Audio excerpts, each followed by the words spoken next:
Lorsque l'actualité s'affole, suivez Le Point sur Métropole. Le Point tous les matins à 9 h, simultanément sur Radio et Télémétropole. Reprise 1 h 30. Le Point est une courtoisie de la BNC, Banque nationale de crédit. Unipièce représentant les batteries Bosch.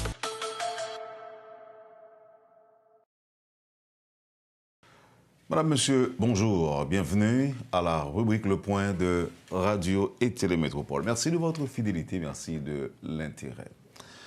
L'invité de ce matin, l'ancien ambassadeur, l'ancien représentant spécial du secrétaire général de l'OEA en Haïti, M. Ricardo Saitenfus.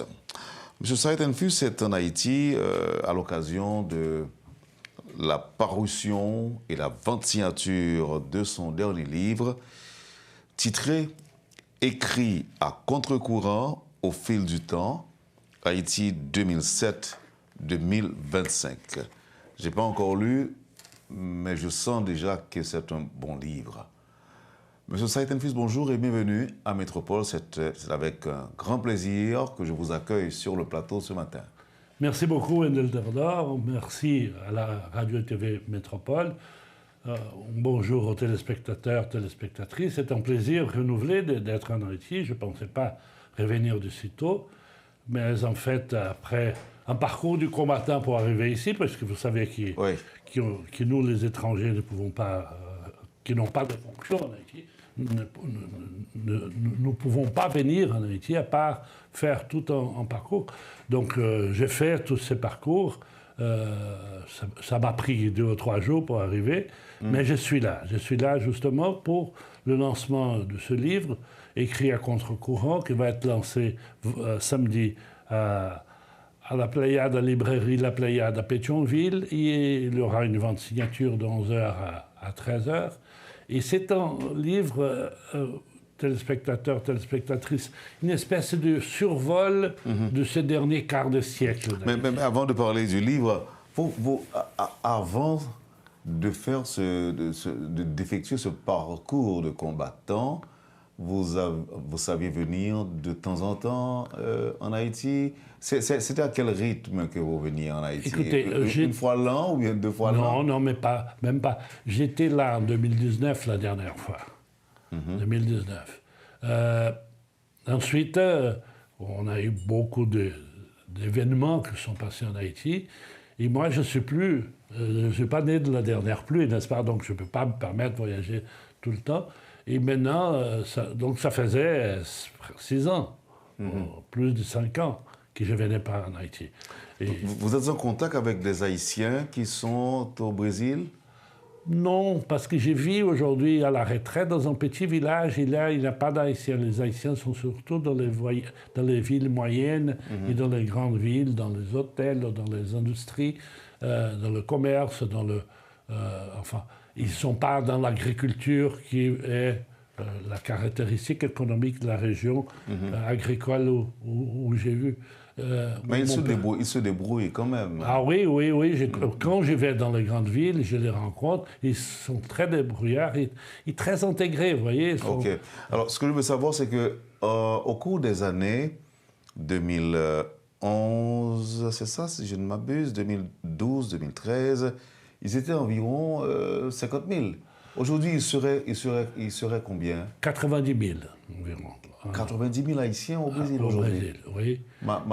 Malgré l'évasion vers les États-Unis. Oui, mais cela a beaucoup diminué. L'exode, je dirais.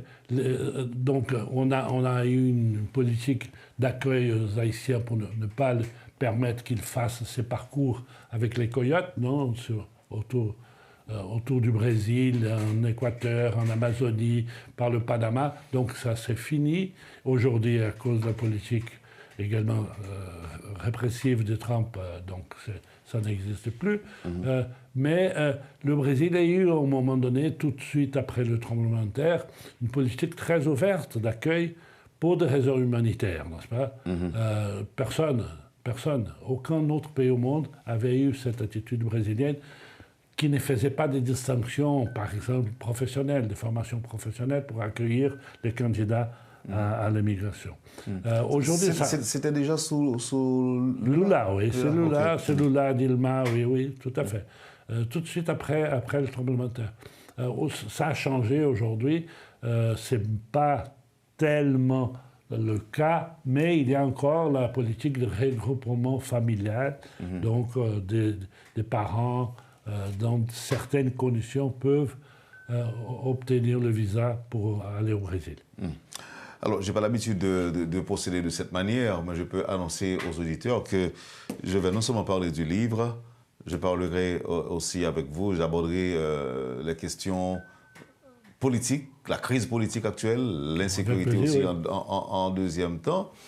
Et en troisième temps, on ouvrira une fenêtre sur l'actualité internationale. Sur le monde troublé. Sur le monde troublé, voilà. Alors, parlons du livre. Écrit à contre-courant au fil du temps. Je sais que à un moment donné, surtout quand vous étiez en Haïti, en tant que représentant spécial du secrétaire général, vous n'avez pas été trop aimé, surtout par les membres du corps diplomatique d'alors, en raison de vos positions exprimées. Et j'ai comme l'impression que ceci, ou encore que votre comportement a dû coûter votre poste. C'était pas ça? Mais pas nécessairement. C'est difficile à interpréter ces moments critiques.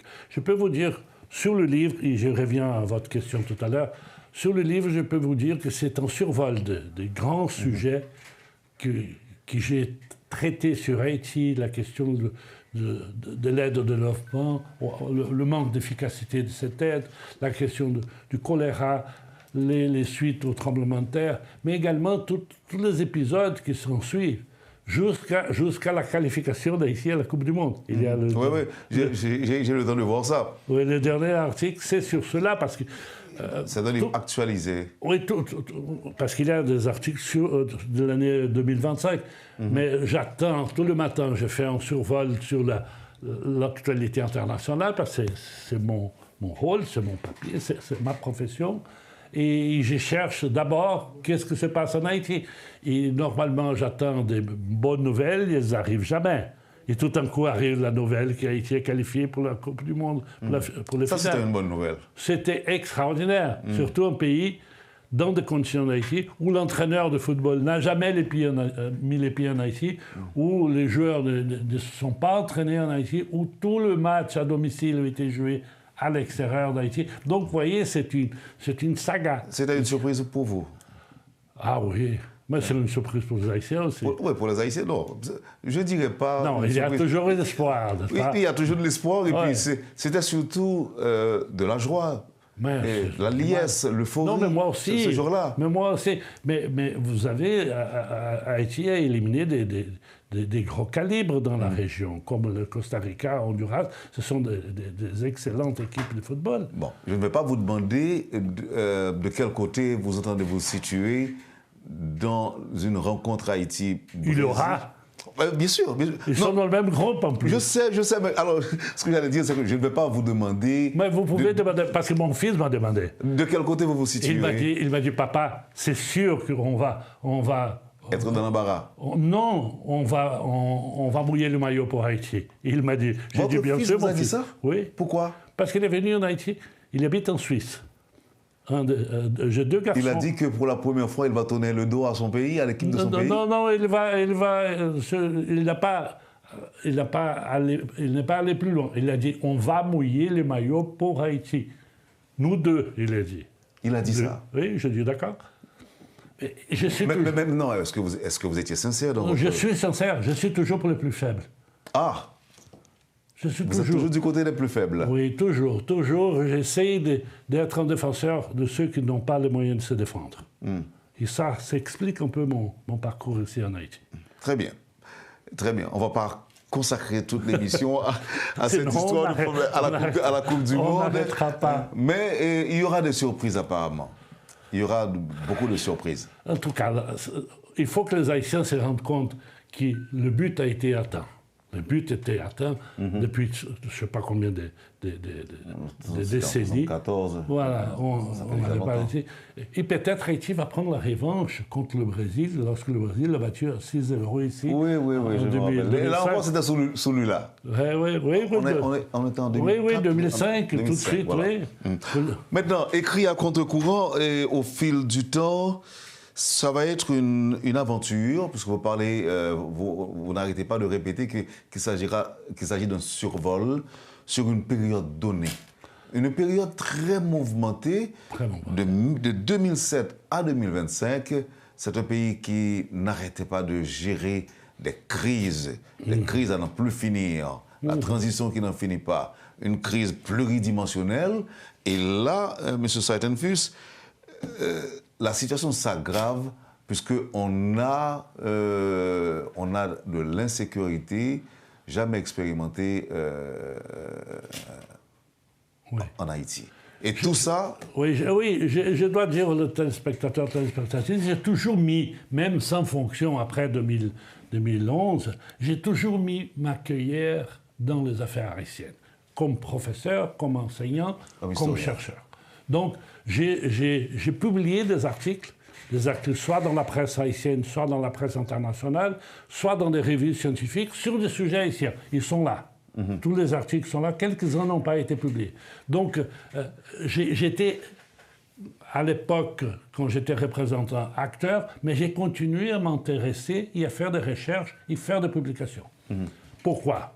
Parce qu'il faut mettre les choses au point. Il faut qu'il y ait un contrepoint, déjà qu'on est le point, ici de Radio et TV Métropole, aux prises de position gouvernementales haïtiennes, des organisations internationales, des ambassadeurs scientifiques. Parce qu'en fait, je demande à tous les téléspectateurs, est-ce que la situation est bonne en Haïti?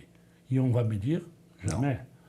Donc, quand j'ai dit, Wendell, en 2010, après le tremblement de terre, après la crise électorale, le choléra, j'ai dit, on fait fausse route en Haïti.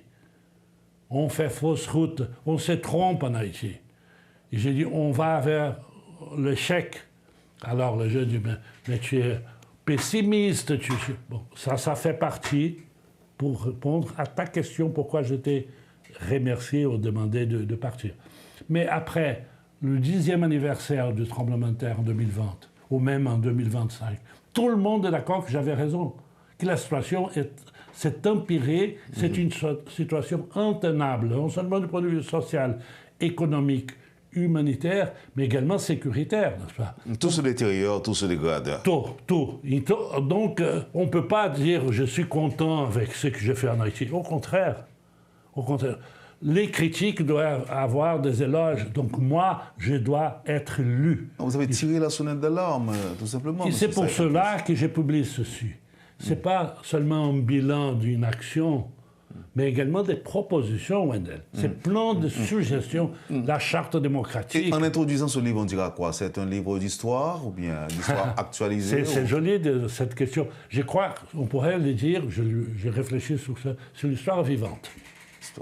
L'histoire qui se déroule sous nos yeux. Contemporaine, non, plus actualisée, parce qu'il y a des choses que je raconte. Par exemple, la question électorale, ou la question de la transition. Je veux vous poser une question, parce qu'on va vers une nouvelle transition. On va revenir sur ça. Qu'est-ce que c'est une transition? Je te pose la question. C'est quoi une transition? Du point de vue technique, on dit, tous ceux qui défendent la transition, on recule pour mieux sauter. C'est-à-dire, on va donner un certain délai, 1 année, 2 ans, pour mieux s'organiser, on fait des élections, et voilà. Mais la transition, en fait, Wendell, téléspectateur, c'est un coup d'État déguisé. La transition, il s'agit d'un coup d'État déguisé parce que les gens qui sont à la tête des transitions n'ont pas été élus, n'ont pas de réduction de compte. Alors, vous parlez de cette transition-là. Toutes les transitions. Coup d'État déguisé, vous avez dit. Coup d'État déguisé parce que les transitions en Haïti ne sont pas transitoires, elles sont permanentes. C'est ça le problème. 7 février 2026, 7 février 1986, 40 ans de transition. 40 ans de transition. Donc, Haïti a innové dans la science politique avec la transition permanente, mais également a innové dans la théorie du coup d'État. Parce que tu vois maintenant qu'Haïti innove avec cette transition permanente où, d'une façon envergondée, d'une façon cachée, d'une façon sous-jacente, on fait la transition, mais en fait, ce qu'on veut, c'est échapper du verdict populaire. Ce qu'on veut. Et vous savez, vous pensez que c'est une démarche bien pensée par les acteurs? Ah oui, ils sont très compétents. Au contraire de ce que pense l'international, que l'élite haïtienne est une élite soit irresponsable, soit corrompue. Non, ils sont très compétents. Il y a plusieurs articles sur cela dans le livre où je démontre la sophistication du système politique haïtien et comment cette élite arrive pendant 200 ans à maintenir le pouvoir face à une masse considérée par elle, ignorant, qui doit être laissée de côté. Il suffit de sortir d'ici, du studio, il y a des dans la rue, marcher dans la rue, et tu verras. Et la démocratie dans tout ça? Ça, c'est la grande question. Souvent, je me pose la question, parce que c'est très simple de dire. Les élections sont à la base de la démocratie, d'accord? On peut me critiquer et dire mais les élections n'arrangent pas tout. Je dis, je suis d'accord. Je suis d'accord. Et parfois, même aggravent certaines choses si elles sont mal tenues. Mais sans élection, rien ne se résout. Sans élection, sans faire appel au peuple, rien ne se résout. Donc, on peut même dire, à la limite, Haïti n'est pas prête pour la démocratie, il faut un gouvernement autoritaire, il faut un président personnaliste. Je crois que c'est aller par un raccourci de jeter l'opprobre sur des pays en développement qui ne sont pas aptes à la démocratie. C'est vraiment le discours des dictateurs. La souveraineté haïtienne, c'est la souveraineté de l'État, mais également c'est la souveraineté populaire. Oui, mais que reste-t-il de cette souveraineté? Pardon? Que reste-t-il de cette souveraineté très peu, aujourd'hui? Très peu. C'est un discours vide, c'est une coquille vide, n'est-ce pas? C'est une coquille. Quand en 2004, et alors, si tu veux, on peut rentrer déjà dans l'actualité, en 2004, lorsque on a fait des efforts immenses pour essayer de rapprocher l'opposition du président Aristide. Le président Aristide, fin 2003, janvier 2004, février 2004, le président Aristide a finalement cédé tous les pouvoirs à l'opposition. A cédé le Premier ministre, a cédé la primature, a cédé tous les ministères. Et qu'est-ce qu'a dit l'opposition? Je ne vais pas le nommer. Non, on veut ta tête. On veut le palais national.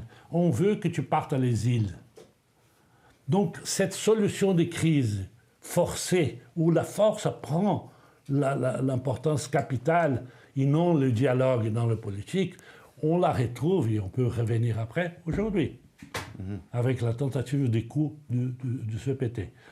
On l'a retrouvé fin 2010, lorsqu'on a essayé, avec l'aide de l'international, de mettre le président Préval en exil.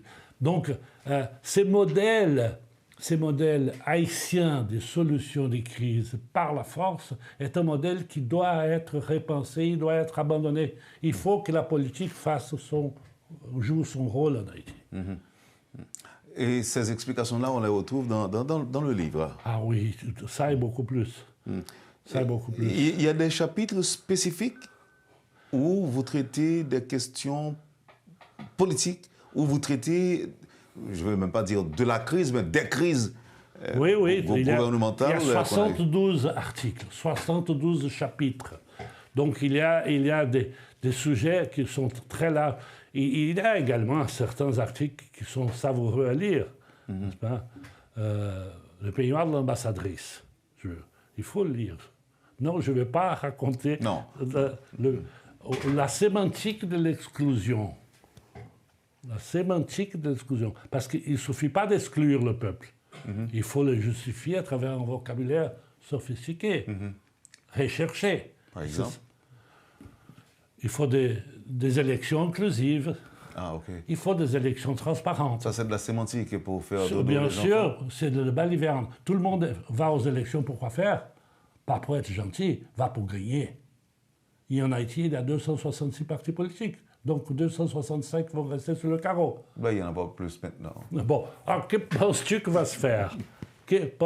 On commence avant la création de CEP, on le critique, pendant la votation, après. Donc, personne, sont 265 contre 1, critique tout ce que c'est lien avec l'élection.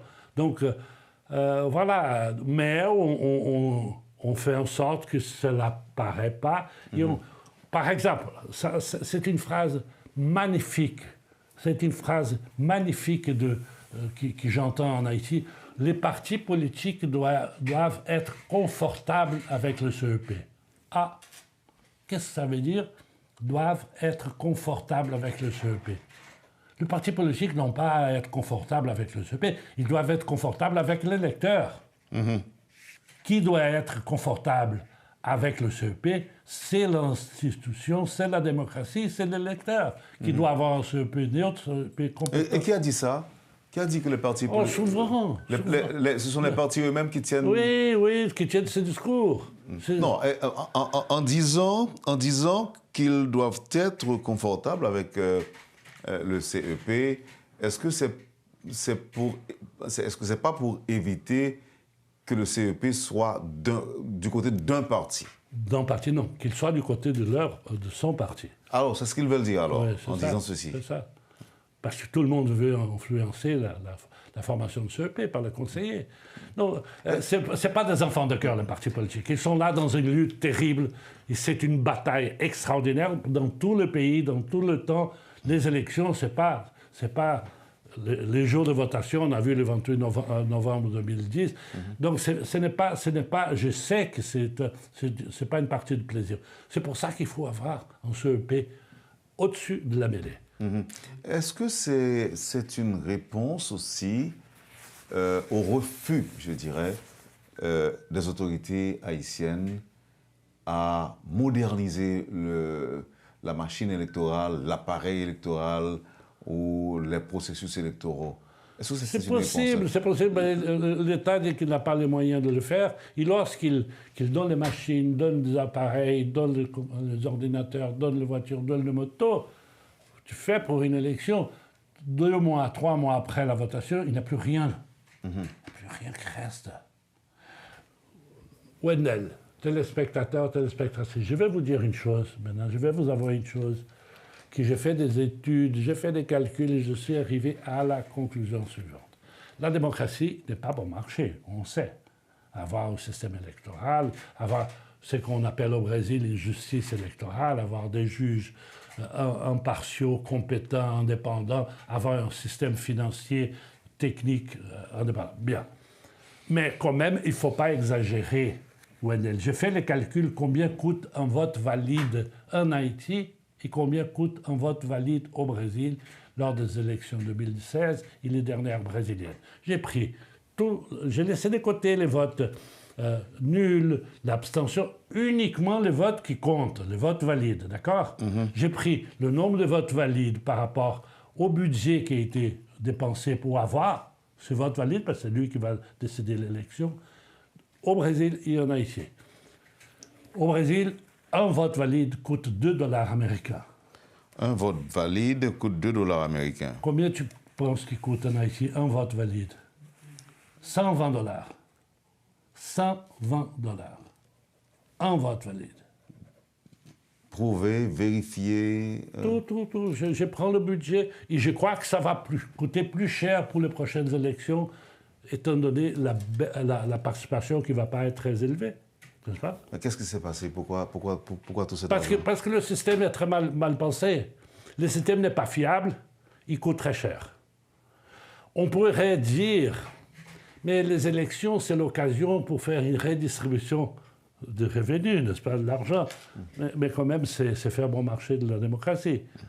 Il y a d'autres moyens. Vous pensez qu'Haïti aurait beaucoup à gagner en choisissant, par exemple, le modèle brésilien pour organiser les élections en Haïti? Mais oui, mais personne ne veut.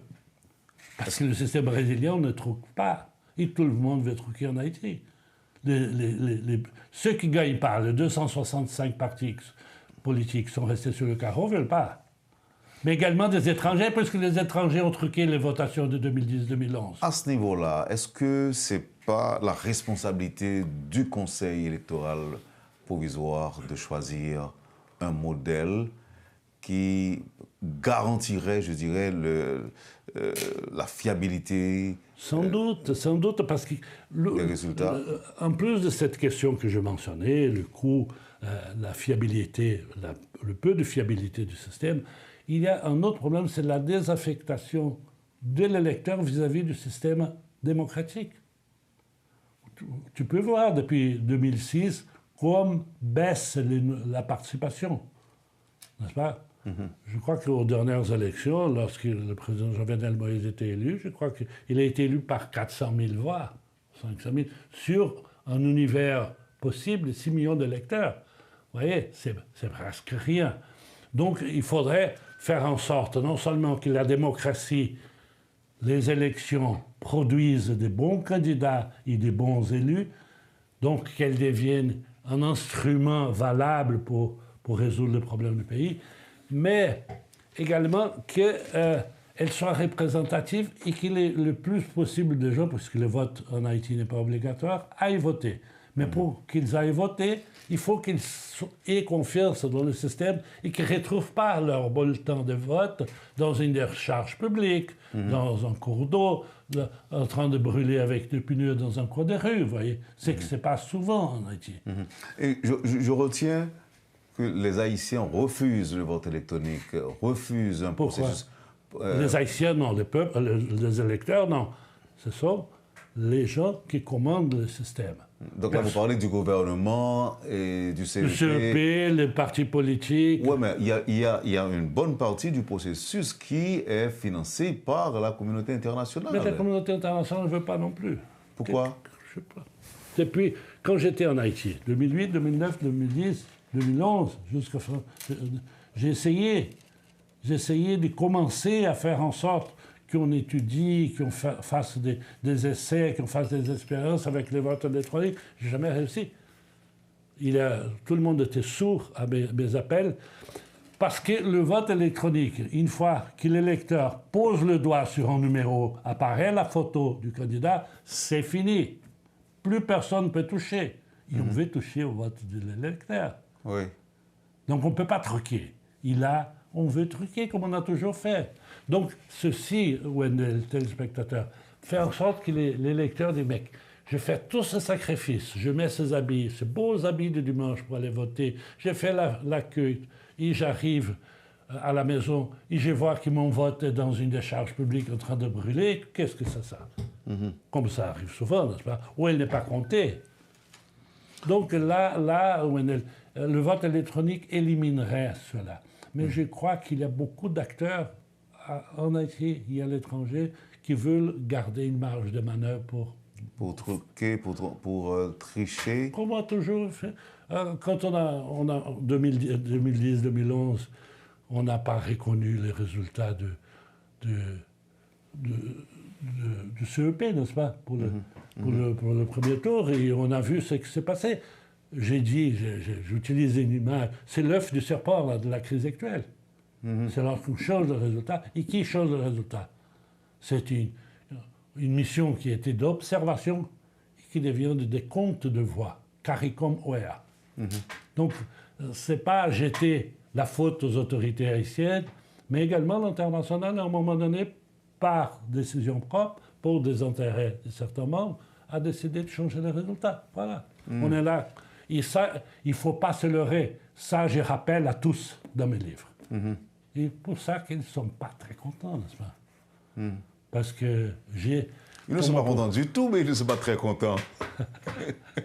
J'ai une mémoire d'éléphant et je veux que le peuple haïtien se rappelle. Il faut que tout le monde se rappelle. Et si j'ai un conseil à donner lorsque va apparaître des candidats, regardez le CV. Regardez ce qu'il a fait auparavant. Oui, est-ce que le CV va effectivement déterminer... Non, on ne va pas déterminer, mais c'est un bon... de la personne, puisque vous savez... C'est un bon indice. On peut facilement trouver des papiers, des diplômes. Non, mais ce n'est pas les papiers et les diplômes, c'est les actions. Ce n'est pas les paroles. Non, parce que vous parlez de CV. Non, CV, je vais dire le parcours. Le parcours. Le parcours. Le parcours, les résultats déjà obtenus. C'est ça. Monsieur Saitenfus, on va prendre la première pause, et on revient. Mais je vous assure que le plan que j'avais en tête ne va pas être respecté pendant l'émission parce qu'on sera obligé de revenir sur certains points. D'accord, ok. Poursuivez, madame, monsieur, la rubrique Le Point de Radio et Télémétropole. L'invité d'aujourd'hui, l'ambassadeur Ricardo Saitenfus, c'est notre invité ce matin, surtout à l'occasion de la parution et la vente signature de son livre titré « Écrit à contre-courant au fil du temps, Haïti 2007-2025 ». A tout de suite, après la pause. Le Point est une courtoisie de la BNC, Banque nationale de crédit. Unipièce représentant les batteries Bosch.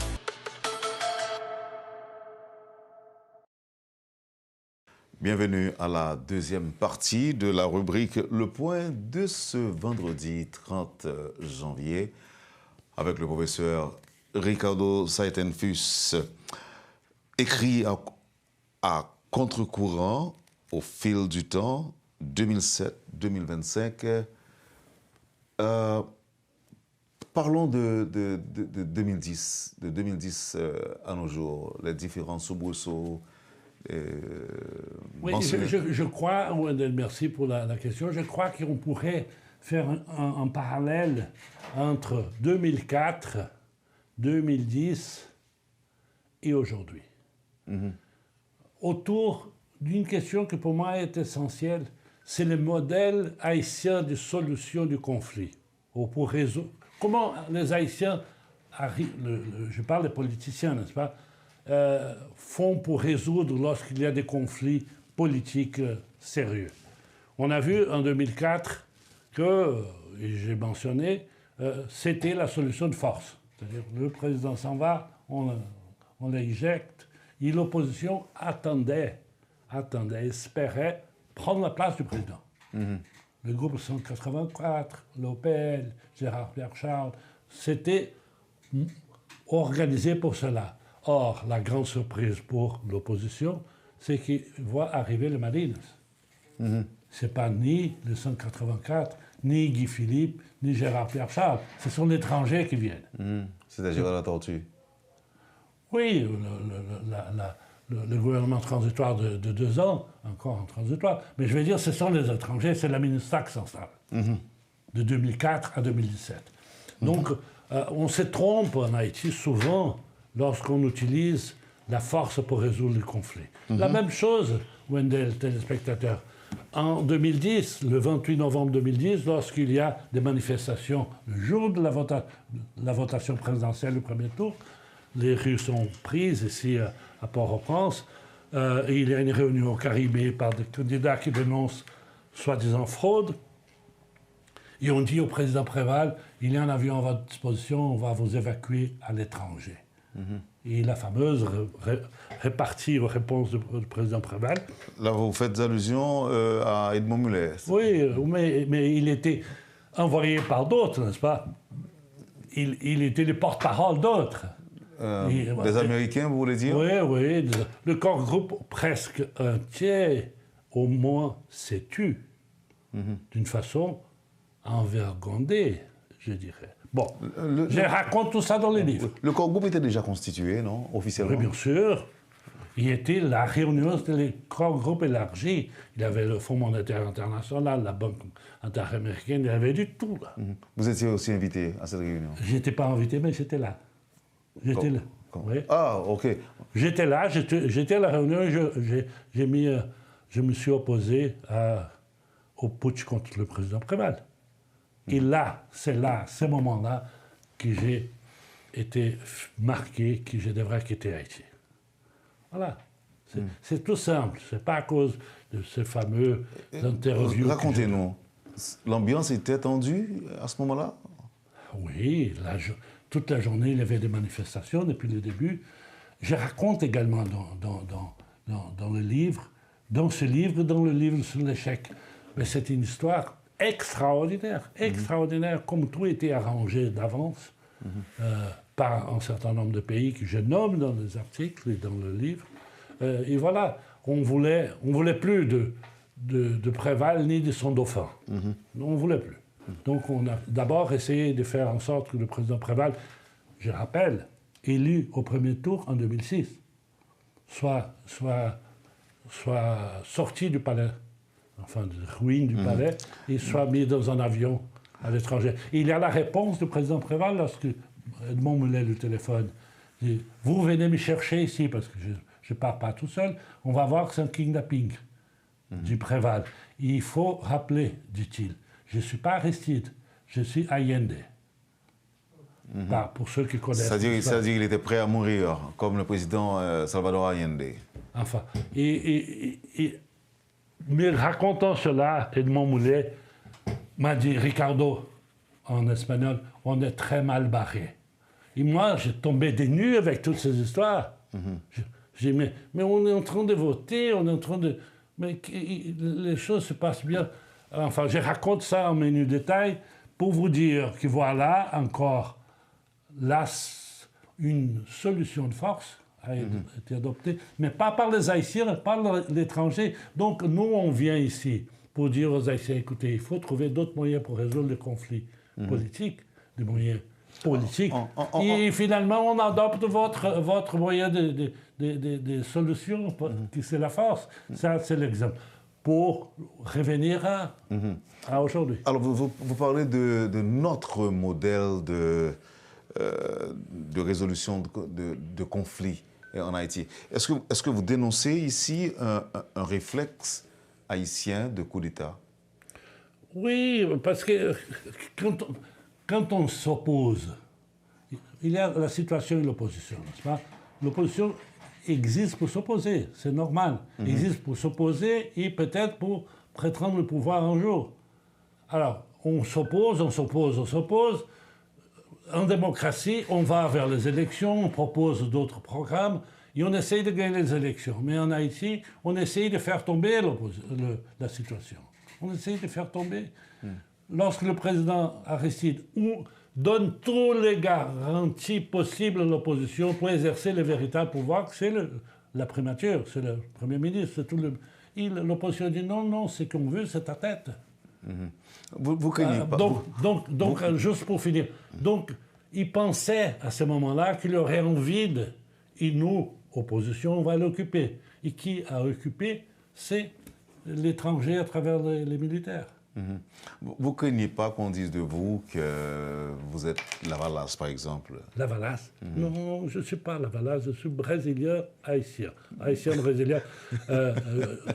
Mais il y a des étrangers qui...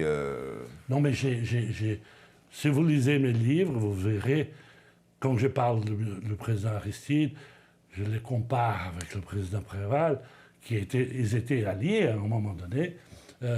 Le Mahassa, n'est-ce pas, les deux frères jumeaux. Vous avez dit aussi à mon micro que Préval était le président le plus intelligent de... Il a réussi à passer 2 fois son mandat en président élu, n'est-ce pas? Donc, ce qui ne s'est pas passé avec l'Aristide. Justement, pour dire comment je considère les deux. Je considère le président Aristide, je le considérais à l'époque, comme un incendiaire. Il mettait le feu partout, et parfois il se brûlait. Et le président Préval était les pompiers qui venaient éteindre le feu. Vous voyez, du point de vue politique. Voilà ces deux personnalités qui se complétaient. Et d'ailleurs, ils inventent ce qui ensuite va être copié par Poutine et Medvedev, l'attente de démocratie, en substituant l'autre, Premier ministre, président, Premier ministre, vous voyez. Donc Haïti innove beaucoup en sciences politiques, la science politique du coup d'État, la transition permanente et également l'attente de démocratie. Vous voyez. Donc vous êtes très fort, mais il faudrait résoudre les problèmes internes. Voyons ce qui va se passer le 7 février prochain avec le CPT qu'on a ici, le conflit entre les deux branches de l'exécutif, le CPT qui veut la tête du voilà la solution haïtienne de force. Au lieu de discuter, de débattre avec les forces qui soutiennent le Premier ministre et les membres de CPT, de trouver une solution, non, on veut faire tomber le Premier ministre. Voilà la solution haïtienne. Et alors, il y a un troisième larron qui rentre dans le jeu. C'est l'étranger, essentiellement États-Unis, Canada. Il bloque. Le troisième larron. Pardon? Le troisième larron. Voilà, il bloque la manœuvre. Parce que, du point de vue logique, je dirais que c'est immoral, et j'ai déjà écrit sur cela, concevoir qu'Haïti soit décapité de ses têtes le 7 février. À l'État, n'est-ce pas? Donc il n'y aura plus de président provisoire. Il y avait 7, 8, 9. Le 7 février, il n'y aura plus rien. Il n'y aura plus de Premier ministre, donc il n'y aura plus de ministre du tout. Qu'est-ce que c'est ça? Quand Haïti dépend de l'étranger pour respirer, pour la sécurité, et quand je dis l'étranger, depuis 2017, surtout des États-Unis en ce qui concerne les forces de répression, les forces sécuritaires. Donc, les États-Unis s'y croient dans le droit, et je crois qu'ils ont raison d'avoir un droit de regard sur ce qui se passe ici. D'avoir un droit de regard. Est-ce que c'est très diplomatique, c'est très bien élevé de dire comme ils ont dit? Non. Mais l'ambassadeur américain n'est pas un ambassadeur de carrière, c'est un ancien militaire. Donc c'était brusque, c'était dur, ça froissait certains esprits, mais ça avait l'avantage d'être clair. Et il paraît que le message a été reçu.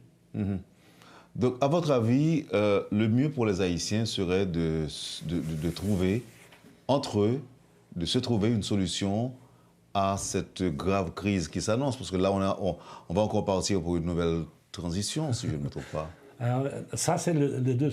Moi, j'aimerais bien qu'ils trouvent une solution haïtienne, n'est-ce pas? Mais une solution haïtienne non radicale et non violente. Donc, une solution qui prenne en considération des intérêts collectifs, un consensus minimum. Mais je crains qu'on va vers une nouvelle transition, avec une ou une autre solution. Je crains que ce que j'ai inventé et que je désigne, mais que c'est les Haïtiens qui ont inventé, la transition permanente. La transition, qu'est-ce que c'est? Reculer pour mieux sauter, mais on ne saute jamais. On recule, mais on ne saute jamais. Donc c'est une transition permanente. Je crois qu'elle va se prolonger. Alors on va me demander, mais tu es pessimiste? Je ne suis pas pessimiste. C'est l'histoire haïtienne récente qui me montre. Ces 40 dernières années, c'est des transitions depuis 1986. Il y a eu de hauts et de bas, mais il y a des transitions. Vous savez combien de CEP on a eu pendant cette période? 21. 21. Tous provisoires. C'est ça le problème. L'arbitre électoral, Wendell, doit être permanent. Il doit être indépendant. Non seulement... Alors, il y a une nouvelle formule. On dit que l'institution est permanente. Ce sont les gens qu'on renouvelle de temps en temps. Les membres qu'on renouvelle de temps en temps. Non. Je vais rappeler une chose très intéressante qui se passe en Haïti avec le CEP. Vous savez que l'organisation de l'État fasciste italien de Mussolini, c'est une organisation corporative. C'est les corporations qu'indiquaient les ministres. Ils organisaient l'État autour de ces corporations. Le CEP est ça. Ce sont les corporations qui sont le membre du CEP. Vous ravivez Mussolini avec le CEP de cette façon. Il faut que ce soit des juges inamovibles, choisis vraiment selon des critères de compétences. Mais il faut avoir un budget, il faut avoir une capacité technique, il faut avoir une indépendance du système électoral haïtien. Parce que les partis ne doivent pas être confortables avec le... Qui doit être confortable, c'est l'électeur. Avec tant d'amour pour Haïti, vous devez avoir des inquiétudes. Haïti est surprenant. Haïti est toujours... Haïti, quand les gens me posent la question, mais qu'est-ce qui t'attire en Haïti? J'ai dit deux choses. D'abord, parfois, souvent, je ne crois pas à ce que me racontent, donc je vais chercher. Mais souvent, je ne crois pas à ce que je vois. Donc Haïti, pour moi, c'est un pays magique. Un pays magique raconté par par certains écrivains, Gary Victor aujourd'hui, mais il y avait Alejo Carpentier, je souligne à tous les auditeurs et auditrices, lisez Les Royaumes de ce monde, publié par ces Cubains écrivains en 1943. On le trouve en français également, ça s'appelle Les Royaumes de ce monde. Il raconte l'histoire de la Révolution, parce qu'on parle toujours des comédiens, n'est-ce pas? Mais Alejo Carpentier est génial, c'est sur la Révolution de 1804. Il a, dans ce petit livre, une préface très longue. Pour la première fois, on parle du réalisme magique, qui après est devenu une école littéraire en Amérique latine. Et un des écrivains les plus importants du réalisme magique, c'est García Márquez, Gabriel García Márquez. Et quand il était jeune, Gabriel García Márquez allait venir à Port-au-Prince, dans les années 60. Et ses amis ont dissuadé, ont inventé des histoires, non, on va ailleurs, on va ceci, parce qu'ils ne voulaient pas que García Márquez pose le pied en Haïti. Pourquoi? Parce qu'il n'allait plus quitter Haïti. Ah bon? Il n'allait plus. Ils avaient cette crainte, ils n'ont pas laissé qu'il vienne ici, parce qu'ils croyaient beaucoup à ces croyances mystiques. Donc, ce réalisme magique qui est fondamental dans la littérature latino-américaine naît avec sa préface consacrée à Haïti. Donc, voilà, non, pas seulement la littérature, mais également l'histoire haïtienne. L'histoire haïtienne, la personnalité des Haïtiens qui m'attire. Évidemment que je suis préoccupé, parce que quand je me promène en Haïti, je suis arrivé il y a moins d'une semaine, il y a des choses terribles que je continue à voir, peut-être pire qu'en 2004, n'est-ce pas? La première fois que je suis venu en Haïti, Wendell, c'est en 1993, lorsqu'il y a eu le putsch de Cédras contre Aristide. Et je voyais des cadavres dans la rue en train d'être mangés par des cochons. Donc, je n'ai pas tenu. Je suis resté un mois et je suis parti malade. Et après, j'ai plus pensé à Haïti. J'ai écrit un petit livre qui était publié au Brésil. Et je suis revenu à partir de 2004 lorsqu'on m'a demandé de suivre le gouvernement brésilien, ensuite l'OEA, des affaires haïtiennes. Mais c'est un point d'inflexion également dans ma carrière de chercheur. Et le lecteur va voir également, quand il parcourt non seulement la table de matière, mais parcourt les articles, comme je change au fil du temps aussi, de 2007 à 2025.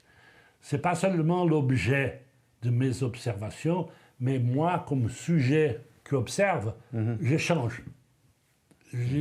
Perception, vision, compréhension. J'ai devenu plus mûr, peut-être plus sceptique, mais l'apprentissage m'apprend à être plus profond également. Et moins exigeant. Et je ne demande pas des comptes à personne. J'accuse personne. Je raconte des histoires. C'est tout. On a quelques 4 minutes pour terminer, mais j'aurais aimé qu'on fasse un petit tour dans le monde. Et juste le temps de comprendre comment vous voyez ce qui se passe à travers le monde, la politique migratoire de Donald Trump et sa vision interventionniste aussi, les menaces sur certains pays, l'enlèvement de Nicolas Maduro, par exemple. Comment vous comprenez tout ça? Voilà, juste pour vous informer, informer les téléspectateurs, mardi 3 à 9h30 à l'Université de Quisqueya, il y aura une table ronde sur la crise du multilatéralisme sous le feu de l'actualité. Donc je vais faire un deuxième lancement du livre, mais il y aura Michel Soucard, il y aura un professeur de l'Université de Quisqueya, moi, et Franz Duval. Donc cette crise du multilatéralisme est également un des soucis très importants de l'actualité, n'est-ce pas? Oui, je vais être très bref avec l'actuel président des États-Unis. Je crois que nous, les historiens, lorsqu'on va faire le bilan du monde, dans 3 ans, dans 10 ans, dans 20 ans, je crois que l'actuel président des États-Unis va être une note de bas de page. Tout ce qu'il est en train de faire aujourd'hui, c'est des choses terribles, parfois pas si terribles, n'est-ce pas, il faut faire la part de choses, vont passer aux oubliettes de l'histoire. Ils ne vont pas rester. Parce que le monde n'est pas comme il voit. Alors, ce qu'il est en train de réaliser, qui va être jeté dans les oubliettes, mais pas lui. Parce que quand même, on se souviendra pendant longtemps encore de ce qu'il aura fait. Oui, mais on se rappelle des choses qu'on a faites et qui restent. Les choses qui sont provisoires, qui sont transitoires, qui ne restent pas. Par exemple, il y a certaines choses qui sont tellement inconcevables, comme par exemple faire en sorte que le Canada soit en état des États-Unis, n'est-ce pas? On a vu les réponses des Canadiens, le dernier discours du Premier ministre, qui était un discours extraordinaire pour un voisin et allié historique. On voit très bien la rupture qu'il essaye de faire dans l'organisation du traité de l'OTAN et qui a été constitué à partir de la Deuxième Guerre mondiale.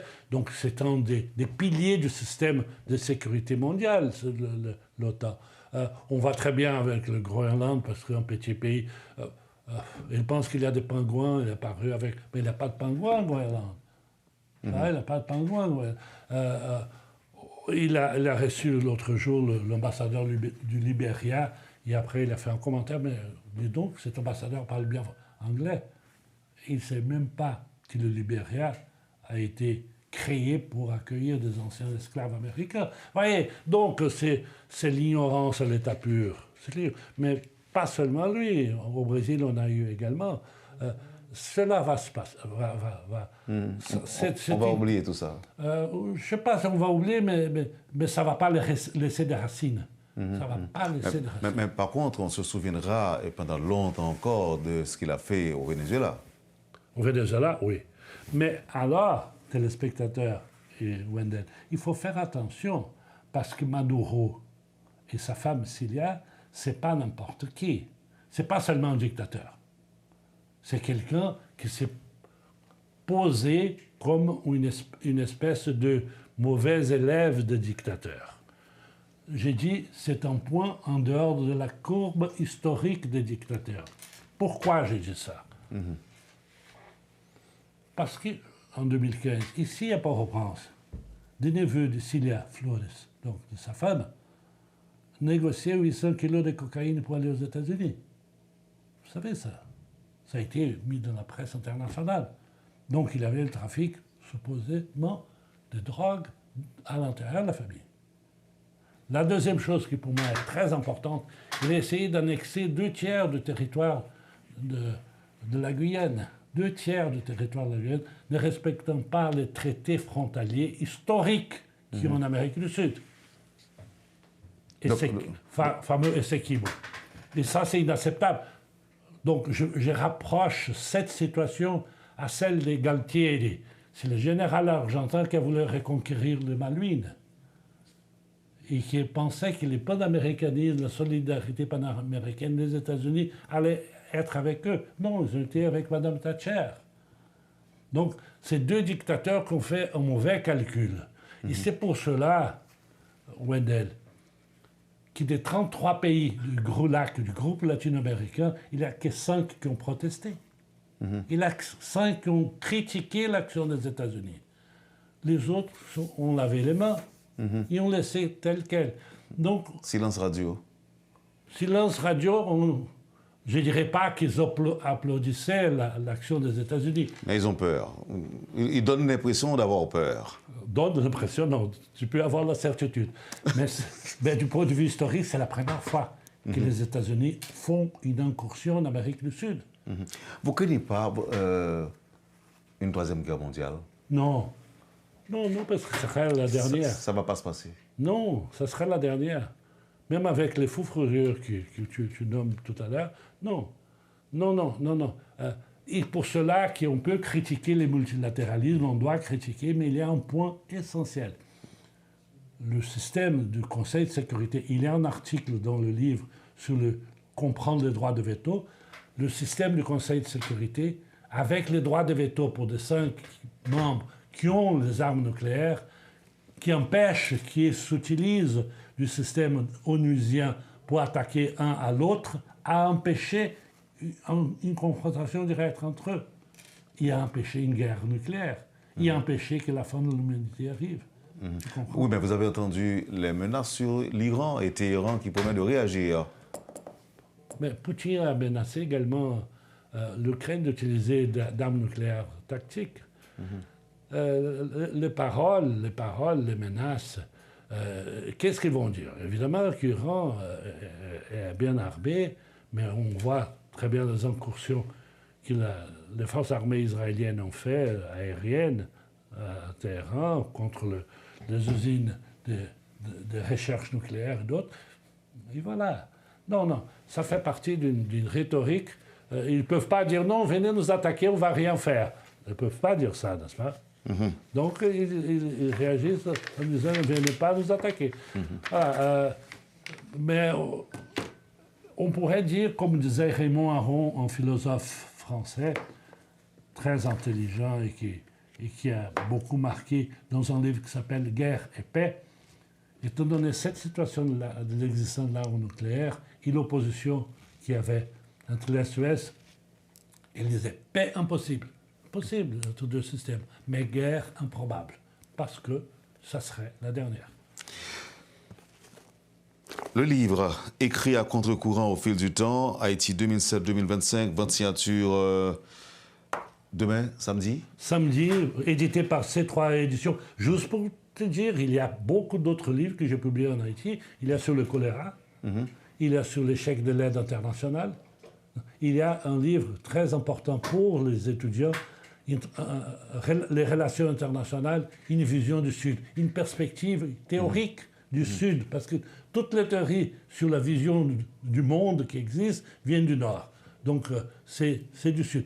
Donc, tous ces livres ont été publiés par ces trois éditions et je suis très content que le public haïtien puisse avoir accès. Ce sera à quelle heure? De 11h à 1h. De 11h à 1h à la Pléiade Pétionville. À la Pléiade Pétionville. OK, et puis mardi, il y aura aussi une autre activité. Voilà, c'est une conférence, comme je vous ai dit, sur la crise du multilatéralisme, de 9h30 à 11h30, mais il y aura également une vente signature. J'étais très content de pouvoir vous écouter, vous poser des questions également ce matin, M. Saitenfus. Je vous souhaite du succès et je vous souhaite un bon week-end. Merci, je souhaite du succès à Haïti. Et un bon séjour en Haïti. Merci beaucoup. Vous avez suivi, madame, monsieur, la rubrique Le Point de Radio et Télémétropole. Merci de nous avoir suivis. Passez une bonne journée, un bon week-end avec Métropole et à la semaine prochaine. Lorsque l'actualité s'affole, suivez Le Point sur Métropole. Le Point tous les matins à 9h, simultanément sur Radio et Télémétropole. Reprise 1h30. Le Point est une courtoisie de la BNC, Banque nationale de crédit. Unipièce représentant les batteries Bosch.